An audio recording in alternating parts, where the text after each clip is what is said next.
Assalamualaikum warahmatullahi wabarakatuh.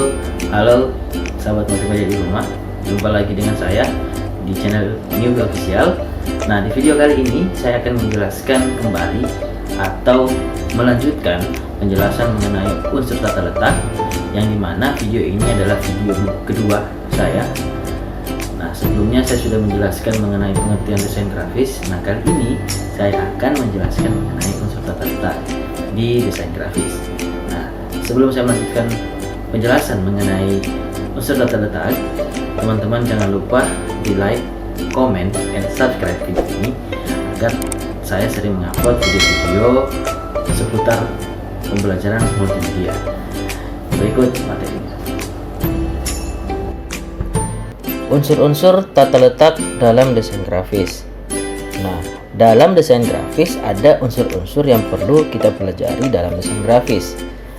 Namun sebelum saya menjelaskan lebih jauh mengenai unsur tata letak atau unsur-unsur dalam desain grafis, jadi saya ibaratkan dulu bahwa unsur desain grafis itu kalau kita ibaratkan apabila kita ingin memasak sebuah makanan yang lezat atau menghidangkan sebuah makanan yang lezat, pasti kita memerlukan beberapa komposisi bahan untuk menghidangkan sebuah makanan yang lezat. Contoh, kita akan membuat sebuah makanan kue yang lezat. Nah, pasti kita membutuhkan beberapa komposisi yang untuk membuat sebuah kue yang lezat. Nah, contoh ada susu, kemudian ada mentega, ada gula, ada telur. Nah, ketika empat bahan ini kita jadikan satu, maka terciptalah atau terbuatlah sebuah makanan yang lezat atau kue yang lezat. Nah, demikian juga dengan desain grafis, ada juga unsur-unsur yang harus dipahami oleh desain grafis sehingga menghasilkan komposisi yang estetika, harmonis, komunikatif, menyenangkan, dinikmati oleh audiens. Nah, unsur-unsur itu apa saja? Unsur-unsurnya seperti garis, ilustrasi, tipografi, warna, gelap terang, tekstur, ruang. Ya, inilah unsur-unsur yang ada dalam desain grafis. Saya akan menjelaskan ketujuh unsur-unsur desain grafis ini, dari garis, ilustrasi, tipografi, warna, gelap terang, tekstur, dan ruang. Nah, garis adalah menghubungkan dua titik dari kiri ke kanan dan dari kanan ke kiri, dari atas ke bawah dan dari bawah ke atas sehingga membentuk sebuah bentuk garis.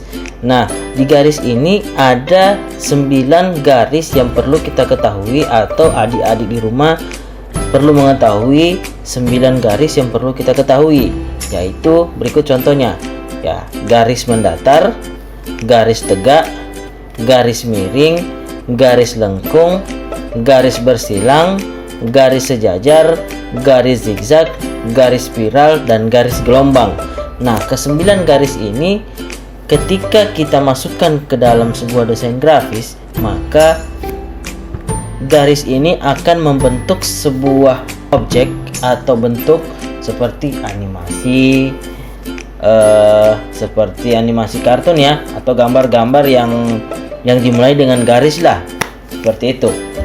Kemudian garis juga dapat kita gunakan sebagai yang pertama, yaitu mengatur informasi, kedua penekanan kata, ketiga menghubungkan informasi, keempat outline foto, kelima membuat kontak, keenam membuat bagan atau grafik, ketujuh membuat pola atau ritme dengan membuat banyak baris, 8 membuat penekanan langsung ke mata pembaca, ke-10 adalah mensugesti emosi. Itulah penjelasan mengenai garis. Sekarang kita ke ilustrasi. Ilustrasi merupakan unsur grafis yang sangat vital dan dapat disajikan dari goresan atau titik sederhana. Nah, ilustrasi ini terbagi atas dua, yaitu gambar tangan atau sering disebut dengan hand drawing. Yang kedua adalah fotografi. Nah, pertangan atau sering disebut dengan hand drawing. yang merupakan sebuah ilustrasi gambar yang dibuat secara keseluruhan menggunakan tangan dengan memberikan sebuah ekspresi dan karakter. Nah, berbeda dengan fotografi. Fotografi merupakan ilustrasi berupa foto yang dihasilkan dengan teknik fotografi yang menggunakan kamera, baik itu secara manual ataupun digital, dengan hasil yang realistis, eksklusif, dan persuasif. Berikut contoh ilustrasi dari gambar tangan atau hand drawing dan fotografi. Nah, pasti kedua gambar ini berbeda kan teman-teman? Ya, pastilah berbeda. Nah, sekarang kita next ke tipografi. Tipografi merupakan seni dalam merancang, menyusun, dan memodifikasi huruf. Tipografi juga melibatkan beberapa pengaturan pada huruf seperti ukuran, jenis huruf, tracking, kemudian kerning, dan leading atau jarak antar baris. Jadi di tipografi ini kita akan belajar mengenai bagaimana cara mengatur huruf, bagaimana cara mengatur jarak huruf, dan bagaimana cara memodifikasi huruf. Nah, berikut contoh dari tipografi ya.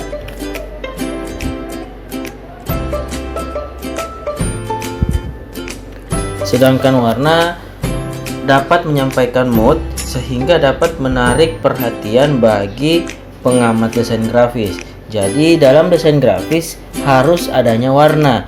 Tanpa sebuah warna, maka desain grafis itu tidak memiliki tujuan. Nah, khususnya pada penikmat warna. Nah, coba contoh kalau desain grafis tidak memiliki warna, maka desain grafis yang dibuat tidak dapat menarik perhatian. Ya, seperti itu ya. Adapun kegunaan warna, yang pertama, sorot elemen penting dan utama seperti subhead. Kedua, menarik mata. Ketiga, sinyal di mana pembaca untuk melihat terlebih dahulu. Yang keempat, membuat gambar atau moods. Yang ketiga, mengatur. Yang keenam, bersama kelompok elemen atau mengisolasi mereka. Yang ketujuh adalah memprovokasi emosi. Jadi fungsi warna atau kegunaan warna ini sangat berguna dalam desain grafis, khususnya dalam menarik peminat untuk melihat atau menikmati desain apa yang dibuat. Selain kita mempelajari ilustrasi, tipografi, warna, di desain grafis juga ada yang namanya unsur gelap terang. Nah, gelap terang itu adalah salah satu unsur yang penangkapan pesan dalam sebuah grafis yang mengatur gelap dan terangnya sebuah desain grafis. Namun dalam gelap terang ini terbagi atas dua, yaitu low contrast value, kemudian high contrast value. Nah, sedangkan low contrast value ini adalah penggunaan warna dalam desain grafis yang kontrasnya lebih cenderung kalem, statis, dan sederhana serta tenang. Berbeda dengan high control value. Nah, kalau high control value ini adalah menghasilkan sebuah visual atau sebuah desain grafis yang energik, ceria, dinamis, dramatis, dan penuh gairah. Sehingga seorang desain grafis dapat menentukan mana desain yang mereka sukai, apakah desain grafis yang low contrast atau high contrast. Seperti itu ya adik-adik.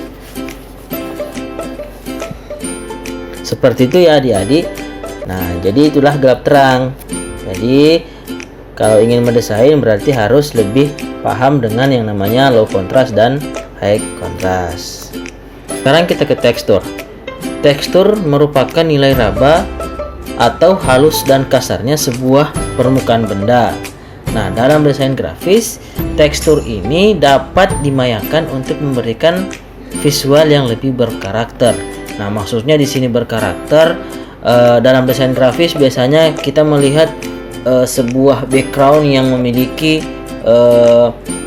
bentuk-bentuk, baik itu kotak, garis, bulat-bulat. Nah, itu yang dikatakan dengan tekstur atau tekstur yang dimayakan. Nah, di tekstur ini juga dapat digunakan, yang pertama memberikan publikasi cetak, kedua kontras untuk membuat bunga, ketiga bermain-main mata, keempat memprovokasi emosi, Yang kelima adalah membuat rasa kekayaan dan mendalam. Nah, itulah tekstur ya, teman-teman. Jadi bukan hanya warna gelap terang, ada juga tekstur. Nah, kalau ke teman-teman melihat di desain itu ada background yang memiliki tekstur seperti contoh di samping ini, nah itu yang dikatakan dengan tekstur dalam desain grafis.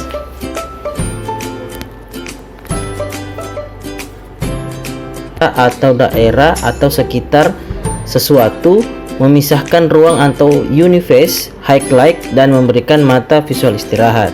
Nah, maksudnya di sini di ruang ini adalah ketika kita menata sebuah desain grafis atau menata sebuah ruangan, kita harus memperhatikan jarak antara benda satu dan benda lain.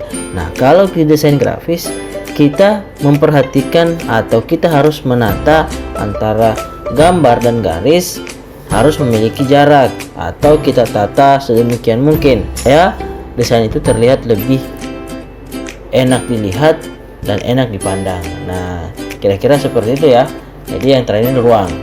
Jadi saya harap teman-teman di rumah paham dengan apa yang dimaksud dengan unsur-unsur dalam desain grafis.